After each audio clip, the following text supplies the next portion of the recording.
जय श्री राम भक्तों स्वागत है आपका हमारा चैनल देववाणी में। भक्तों, आपको हमारी कथाएं कैसी लगती हैं हमें कमेंट करके ज़रूर बताएं। भक्तों, हमारी कथाओं को लाइक अधिक से अधिक करें, इन्हें शेयर करें और हमारे चैनल को अधिक से अधिक सब्सक्राइब करें। भक्तों, आपसे एक गुजारिश है, हमें इंस्टाग्राम पर फॉलो करें जिसका लिंक डिस्क्रिप्शन में दिया गया है। तो चलिए शुरू करते हैं आज की कथा। जय श्री राम भक्तों, सवालों की श्रृंखला में आप सबका स्वागत है। आज का प्रश्न है, कुंभकर्ण किसके अवतार थे? अपना उत्तर वीडियो में कमेंट करके जरूर दें। चलिए आज की कथा श्रवण करते हैं। आज की कथा है एक ब्राह्मण और राजा और उसके 3 सवाल। आइए कथा श्रवण करें। बहुत समय पहले की बात है। किसी राज्य में एक राजा राज करते थे। वह बहुत धर्मपरायण और संत सेवा करने वाले व्यक्ति थे। एक बार एक ब्राह्मण उस राजा के दरबार में गया। राजा ब्राह्मण का बहुत सम्मान करता था, क्योंकि ब्राह्मण को धार्मिक बातों का जानकार माना जाता था। राजा ब्राह्मण के ज्ञान की परीक्षा लेना चाहता था। यद्यपि राजा स्वयं विद्वान नहीं था, किंतु ब्राह्मण से पूछने के लिए उसने कुछ सवाल एक ऐसे व्यक्ति से मालूम कर लिए थे जो विद्वान था और जो स्वयं ब्राह्मण का पद पाने का इच्छुक था। जब ब्राह्मण राजा के सामने उपस्थित हुआ तो राजा ने उससे 3 सवाल पूछे। पहला प्रश्न था, ईश्वर कहाँ बैठता है? दूसरा प्रश्न, ईश्वर का मुख किस दिशा में रहता है? और तीसरा प्रश्न, वह करता क्या है? राजा ने ब्राह्मण से कहा कि यदि आप मेरे प्रश्नों का उत्तर ठीक ठीक दे सकें तो आपकी पदोन्नति कर दी जाएगी। ब्राह्मण ने सोचा कि राजा द्वारा पूछे गए प्रश्न अवश्य बहुत कठिन हैं। उसने राजा की खूब प्रशंसा की और 8 दिन का समय मांगा। ब्राह्मण 8 दिनों तक उन प्रश्नों के उत्तर सोचता रहा, किंतु उसकी समझ में कुछ भी नहीं आ रहा था। तब समय बढ़ाने के लिए उसने बीमारी का बहाना बना लिया और राजा के पास संदेश भिजवा दिया कि जैसे ही तबीयत सुधर जाएगी वह उनके प्रश्नों के उत्तर दे देगा। अब ब्राह्मण रोज परेशान रहने लगा। उसके यहाँ एक नौकर था। उससे अपने मालिक की परेशानी देखी ना गई। आखिर एक दिन उसने पूछ ही लिया कि मालिक की परेशानी का कारण क्या है।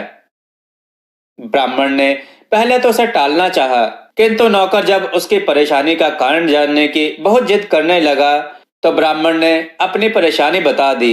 असली बात जानकर नौकर ने कहा, मालिक आप बिल्कुल भी परेशान ना हो। आपकी जगह मैं राजा के पास जाऊंगा और उनके प्रश्नों के उत्तर दे दूंगा।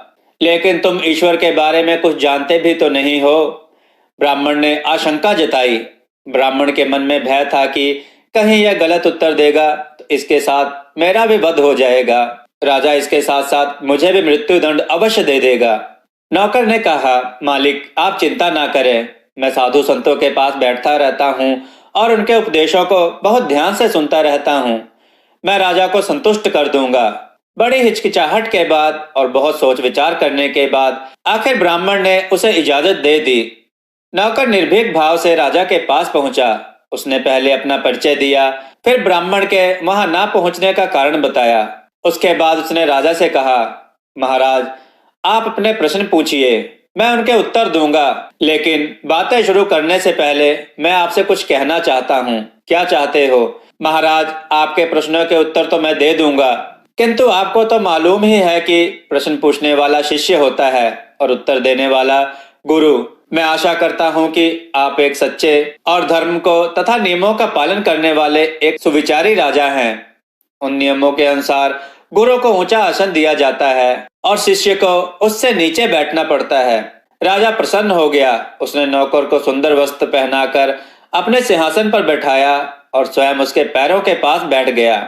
उसके बाद राजा ने कहा, देखो मेरी एक बात गौर से सुन लो। यदि तुम्हारे उत्तर संतोषजनक ना हुए तो मैं तुम्हें मृत्यु दंड दे दूंगा। मुझे स्वीकार है महाराज, नौकर ने निशंक स्वर में उत्तर दिया। राजा ने पहला प्रश्न पूछा, ईश्वर कहाँ बैठता है? नौकर ने सोचा कि राजा को सीधे उत्तर से संतोष नहीं होगा, इसलिए उसने कहा, महाराज एक गाय मंगवाने की व्यवस्था करें। गाय मंगवाई गई। नौकर ने पूछा, महाराज क्या इस गाय में दूध है? राजा ने कहा, अवश्य है। नौकर ने पूछा, कहाँ पर है? राजा ने कहा, उसके थनों में है। नौकर ने कहा, यह उत्तर गलत है। दूध गाय के सारे शरीर में व्याप्त है। उसके बाद नौकर ने थोड़ा सा दूध मंगवाया और पूछा, महाराज सोचकर बताइए कि क्या इस दूध में मक्खन है? हाँ है, राजा ने उत्तर दिया। कहाँ है? राजा इस प्रश्न का कोई उत्तर ना दे सका। तब नौकर ने कहा, महाराज, जिस प्रकार आपको इतना भी ज्ञात नहीं कि दूध में मक्खन कहाँ पर है और आप यह भी मानते हैं कि दूध में मक्खन अवश्य है, उसी प्रकार ईश्वर सारे विश्व में सब जगह पर व्याप्त है। वैसे ही जैसे दूध में मक्खन व्याप्त है और दूध गाय के शरीर में सब जगह व्याप्त है, जिस प्रकार दूध पाने के लिए गाय को दुहना पड़ता है, उसी प्रकार ईश्वर को जानने के लिए हमको अपने हृदय को धोना पड़ता है, यानी हमें एकाग्र होकर भगवान की साधना करनी पड़ती है। अब बताइए महाराज, आपको अपने प्रश्न का संतोषजनक उत्तर मिला या नहीं? हाँ, मिल गया। अब तक जो लोग राजा से यह कहते रहे थे कि ईश्वर सातवें आसमान पर रहता है, वे राजा की दृष्टि में झूठे प्रमाणित हो गए और उनका सम्मान कम हो गया। राजा ने दूसरा प्रश्न पूछा, ईश्वर अपना मुंह किस दिशा में रखता है? पूरब में या पश्चिम में, उत्तर में या दक्षिण में? राजा ने कहा, जरा सोच समझकर इस प्रश्न का उत्तर देना, अन्यथा तुम जानते ही हो कि तुम्हें क्या दंड मिलेगा। यह प्रश्न भी बहुत अजीब था, क्योंकि लोग ईश्वर को एक व्यक्ति मानते थे। तब नौकर ने एक मोमबत्ती मंगवाई और उसे जलाया।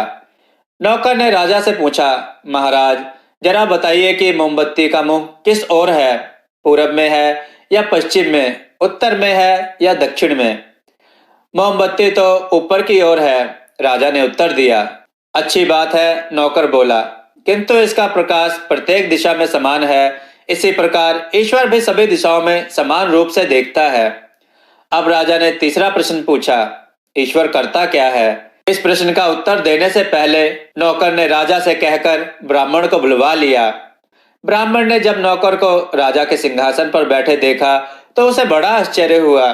तब नौकर ने ब्राह्मण को उस स्थान पर बैठने को कहा जहां वह स्वयं बैठा था, यानी राजा के सिंहासन पर, और राजा को उस स्थान पर बैठाया जो ब्राह्मण के लिए था। इसके बाद वह बोला, महाराज, ईश्वर यही करता है, वह निरंतर परिवर्तन करता रहता है।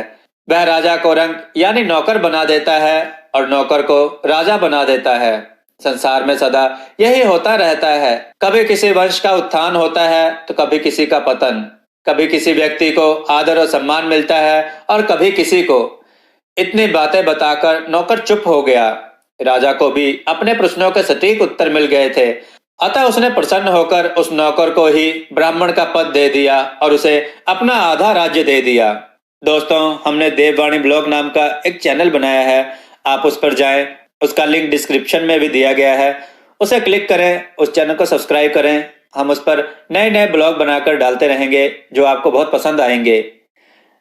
दोस्तों, आपको यह कथा कैसी लगी? अपने विचार और सुझाव कमेंट में जरूर दें। हमारी कथाओं को लाइक करें, हमारे चैनल को सब्सक्राइब करना ना भूलें।